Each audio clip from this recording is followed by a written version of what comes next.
Hello, welcome back, j'espère que vous allez bien, moi c'est Léna, merci d'être de retour sur ma chaîne et si vous êtes nouveau, bienvenue à vous. Dans cette nouvelle vidéo, dans le contexte justement de fin d'année, de fête de fin d'année, de Noël, on va parler d'un sujet qui je pense va intéresser tout le monde et on va essayer de répondre au dilemme, est-ce qu'il est préférable d'acheter, de faire du leasing ou de louer un véhicule en se basant sur ma propre expérience, donc ne bougez surtout pas si vous voulez tout savoir.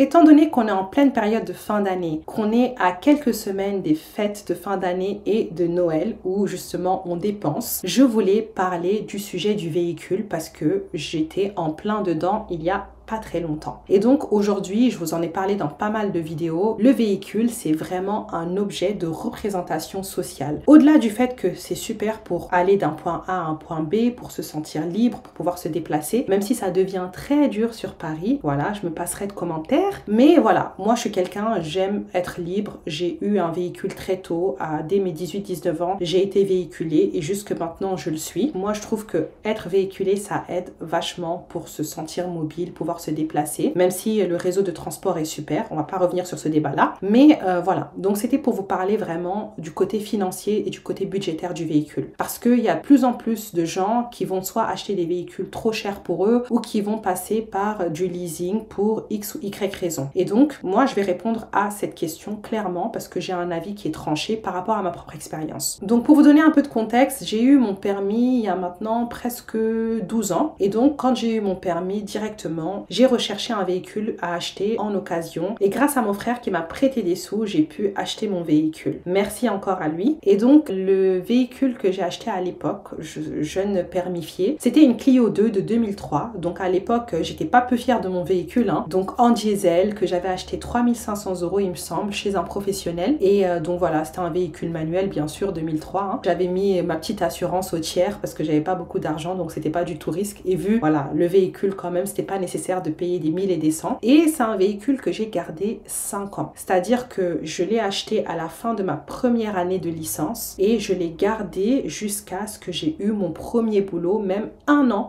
après avoir eu mon premier boulot. Donc je l'ai vraiment gardé longtemps. Voilà, ça m'a vraiment aidé. J'ai pu aller à Bruxelles avec, j'ai fait le tour du monde avec ce véhicule et voilà, j'ai toujours, ça a toujours un côté vraiment très affectif parce que voilà, ça a changé ma vie quoi. Je pouvais me déplacer comme je voulais. Et donc il me semble que je l'ai revendu quelques années après, donc au bout de 5 ans. Et je l'ai revendu entre 1900 et 2000 €. C'était le prix sur le marché. Je l'ai mis sur le bon coin. Elle était toujours en état. Elle avait fait son temps. Elle commençait à fumer un peu. C'était compliqué quand je montais des pentes. Je me suis dit, bon Hélène, t'as un peu épargné. Il faudrait quand même passer sur un autre véhicule. Et justement, ce véhicule-là sera l'exemple que je vais prendre pour répondre au dilemme. Est-ce que c'est mieux d'acheter son véhicule ou de faire du leasing? Donc le deuxième véhicule que j'ai acheté après 5 ans, après avoir eu mon permis, c'est une Mercedes classe A CDI Business, donc c'est ça la finition. C'était un véhicule qui avait 2 ans d'âge, qui avait 100 000 km et qui était au diesel en manuel que j'avais acheté 14 400 €. Donc voilà, et j'ai pris une assurance tout risque qui en moyenne sur toutes les années où je l'ai eu me coûtait 90 €. Et justement l'assurance, que tu sois en leasing ou que tu aies acheté ton véhicule, tu vas la payer. Donc voilà, donc c'est un véhicule que j'ai acheté 14 400 €, j'avais des économies, je suis partie en province, j'ai pris le temps de chercher, c'était un bon prix et donc je l'ai gardé 7 ans ce véhicule. Je l'ai vendu vraiment il y a même pas quelques semaines et si je prends en compte justement les frais d'entretien sur ces 7 années, je dirais que les frais reviennent à peu près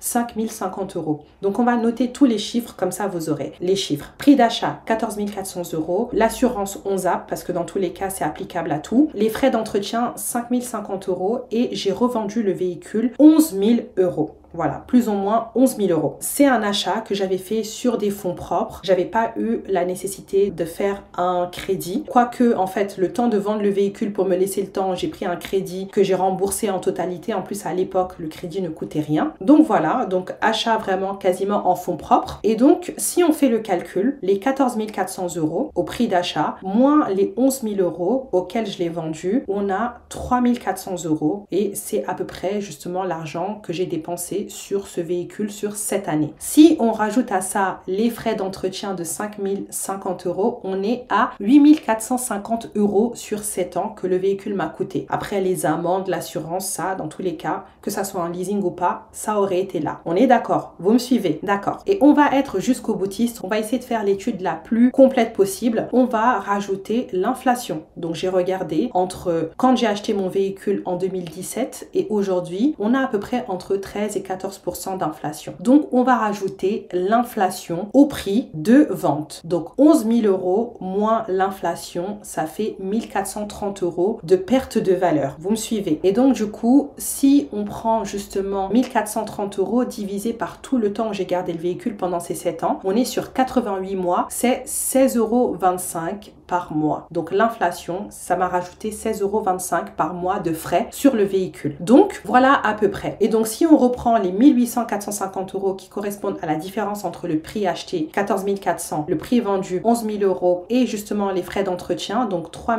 400 plus 5 050 € et on le divise par 88 mois, donc c'est 88 mois sur les 7 ans, on est à 96 €. Voilà, 96 € plus ou moins, 96 € et 2 centimes, bref. Et donc si je prends ces 96 € et que j'y ajoute l'impact de l'inflation qui est à 16,25 €, on se retrouve à un coût du véhicule à 112,30 € par mois pendant ces 7 dernières années, pendant lesquelles je l'ai eu. Voilà le coût du véhicule. Une personne peut aller plus loin en disant ok, t'as quand même bloqué tes 14 400 € ou tes 11 000 €, plutôt tes 11 000 € parce que c'est la différence, tes 11 000 € pendant 7 ans comme ça, alors que tu aurais pu les placer dans un compte qui t'aurait ramené des sous. Déjà à l'époque, vu la connaissance que j'avais, ça aurait pu être que le livret A et le livret A m'aurait rapporté maximum 3%. Mais disons qu'à l'époque, je m'y connaissais en bourse et que j'avais mis ça dans un livret avec 7% de rémunération. Ok, ça m'aurait permis de finir au bout de 7 ans avec 17 663 €. Donc j'aurais gagné 6 663 €. Et même avec ces 6 663 €, en plus des 8 000 €, je suis toujours bien par rapport au leasing. Je vous fais un teasing, mais voilà. Donc du coup, ça aurait été à peu près 75 € par mois que ça m'aurait rapporté ce placement. Et donc si je prends justement les 75 € par mois que j'ai perdus, pourtant voilà, je les ai pas perdus parce que voilà,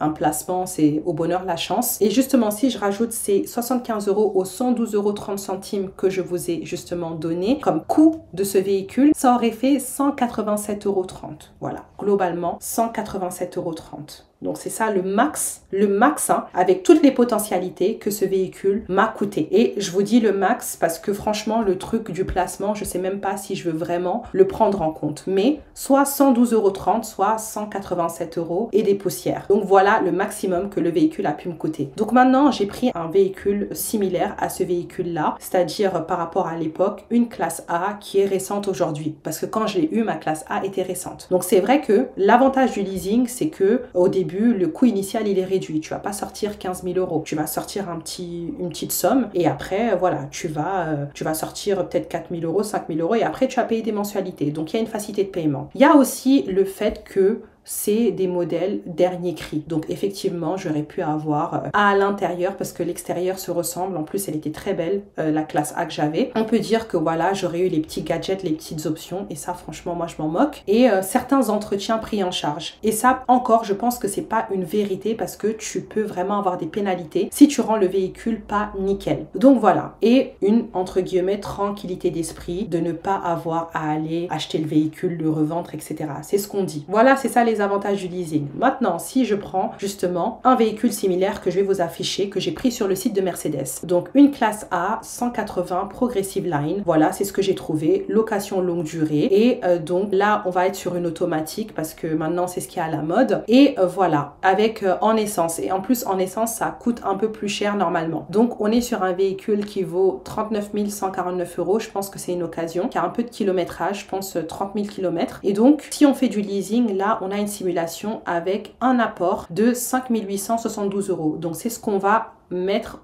au départ. Donc ça fait une différence entre les 14 400 € que j'ai mis moi pour acheter mon véhicule. Et là, vous voyez que le loyer mensuel sur 87 mois, parce que je l'ai fait étendre, au lieu que ça soit justement, je sais pas, une trentaine de mois, parce que moi j'ai gardé le véhicule à peu près 88 mois. Donc si tu mets l'apport le premier mois à 5 872 €, il te restera 87 mois pour justement avoir une durée équivalente à la durée à laquelle j'ai gardé mon véhicule. Donc avec un loyer mensuel à 513 €. Des frais de dossier à 587 € aussi à ne pas négliger. Donc si je fais la moyenne, le coût total pour 88 mois avec l'apport, les loyers mensuels et les frais de dossier, on est à 51 090 € pour toute la durée qu'on prend en exemple. Et donc on revient à 581 € par mois. 581 € par mois. Alors que je vous ai dit que moi, me concernant, mon véhicule sur 12 mois m'a coûté exactement, avec tous les frais d'entretien, mes frais à moi d'entretien, puisque apparemment le leasing prend en compte les entretiens, les révisions, etc.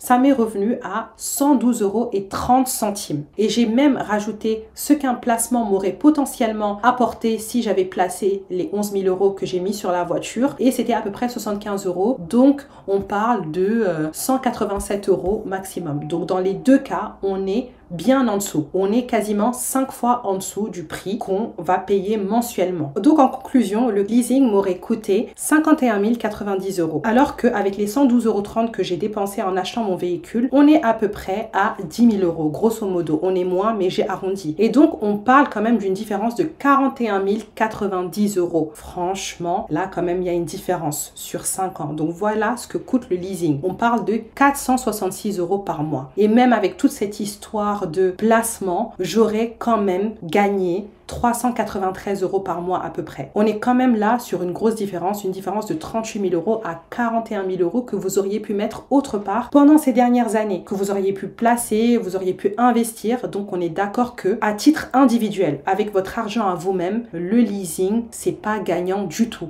à moins que vous ayez 41 000 € à perdre. Après toute cette histoire de la tranquillité d'esprit, la tranquillité d'esprit vous coûte clairement 41 090 € sur 7 ans. Et encore là, j'ai pris l'exemple d'une voiture classique, mais plus vous montez en gamme sur la voiture, plus ça va être quelque chose de très important. Donc achat en fonds propres, c'est le meilleur cas. Après, même dans le cas où vous achetez et que vous faites un petit prêt, c'est plus intéressant que de faire du leasing, parce que vous pouvez toujours aller vendre votre véhicule à sa valeur sur le marché s'il est bien entretenu. Et donc les avantages clairement de la voiture, c'est que vous avez la propriété pleine et entière du véhicule, donc vous avez une liberté d'usage. Faut pas oublier que le leasing limite en termes de kilométrage, et quand on dépasse le kilométrage, on a des pénalités. On a aussi la possibilité d'avoir des pénalités si on vient avec une petite rayure sur le véhicule, et croyez-moi qu'ils vont tout faire pour vous facturer des pénalités. Vous avez clairement une économie à long terme. Là on parle de 41 000 € d'économie, voire 42 000 € d'économie, donc pas ces pénalités là, et vous minimisez les coûts à long terme. Donc moi je suis team, surtout quand il s'agit de fonds propres, je suis team à titre personnel d'aller acheter un véhicule en occasion. Peut-être qu'il faut se déplacer, peut-être qu'il faut se casser la tête à chercher, peut-être qu'il faut revoir ses critères à la baisse, mais c'est quand même financièrement plus intéressant. Et donc peut-être que si vous êtes une personne qui tient absolument à avoir des options de dernier cri, vous irez dans ce sens-là. Mais moi personnellement, voilà, je suis quand même très heureuse d'avoir gardé mon véhicule qui était très bien, que j'appréciais beaucoup, qui n'était pas dernier cri, mais qui m'a permis d'économiser et de mettre des sous autre part. Et en ce qui concerne les placements, le fait que j'ai bloqué mon argent sur ce véhicule, même avec un taux de rendement de 10% qui m'aurait rapporté 120 € par mois, je reste quand même gagnante par rapport à ça, parce que 120 € plus 180 €, j'étais à 300 €, j'étais pas à 500 €. Donc dans tous les cas, c'est plus intelligent de faire ça que de se dire ah c'est pas grave, je vais prendre un leasing mais je vais pouvoir placer mon argent. À moins que vous ayez une idée incroyable et qu'avec ces sous-là, vous puissiez développer une entreprise qui soit multimillionnaire quoi. Mais voilà, faut voir la probabilité. Donc trêve de chiffres, j'espère que je ne vous aurai pas perdu, mais je pense que c'était quand même un exemple assez simple. Financièrement, c'est plus intéressant d'acheter son véhicule d'occasion, pas neuf, d'occasion, parce que je vous ai déjà dit que le neuf est à bannir. Avec des fonds propres, c'est le meilleur scénario. Et bien sûr, il est important de, quand vous choisissez votre véhicule, qu'il soit dans vos moyens. C'est pour ça que c'est important d'appliquer des règles pour acheter un véhicule qui correspond à vos moyens. Et justement, il y a une règle des 35% qui dit qu'il ne faut pas acheter un véhicule qui dépasse 35% de vos revenus annuels, et je trouve ça respectable. Donc visez un véhicule déjà qui soit justement dans vos cordes et achetez achetez-le d'occasion, si possible avec vos fonds propres. Si vous avez besoin d'un petit complément, vous pouvez envisager de faire un crédit d'une certaine somme pour acheter le véhicule. C'est toujours mieux que le leasing. Après, moi, je connais des gens,